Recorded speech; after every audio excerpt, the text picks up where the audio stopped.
Abi çekil. Bir dakika. Mahmut abi gel. Gitsenize ya. Aslında git. Eserim ne var ya varmaya geri.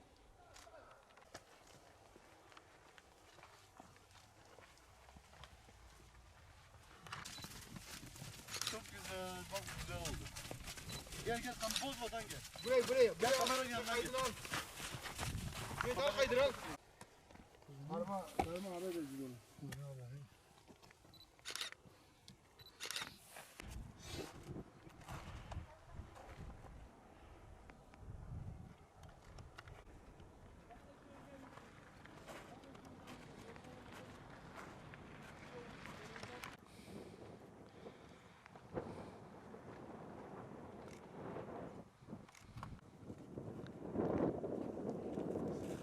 Mahmut abi.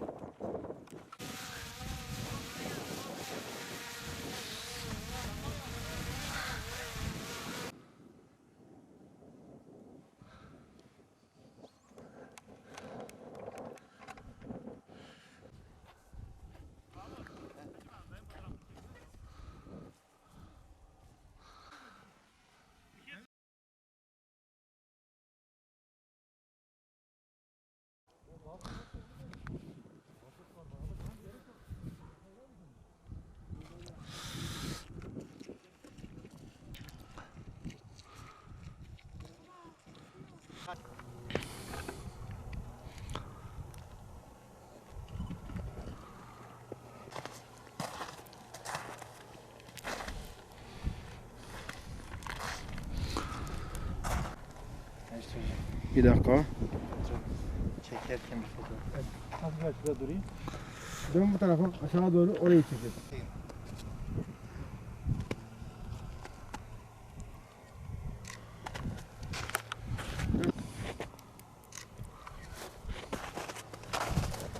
Dik ya. Şimdi Mahmut abi.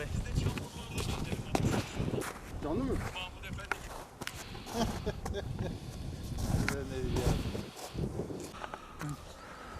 Şu ağacın oraya gidebilirim, beni çekebilirsin. Merhabalar, Şırnak İdil Mağara Köyü'ndeyiz. Bir fotoğrafçı olarak kesinlikle görmem gereken bir yerdi. Bugün buraya geldik. Yabani atlarla karşılaştık burada. Fotoğraflarımıza çok güzel malzeme oldular. Tarihi evlere bu kış, bu kar çok yakıştı. Çok güzel resimler elde ettik, çok güzel videolar çektik. Gerçekten hayran kaldık buraya. Yani gelip görülmesi gereken bir yer olduğunu düşünüyorum. Herkese de tavsiye ediyorum. Mutlaka burayı ziyaret edin.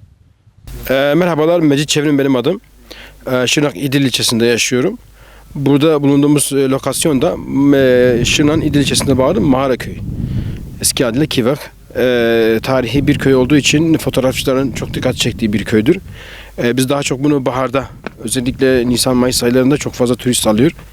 Fakat şansımıza güzel bir kar yağdı. Kar yağdıktan sonra beyaz örtünün içinde tarihi binaları görmek çok daha keyifli bir hal aldı. Biz de fotoğrafçı olarak bu manzarayı kaçıramazdık.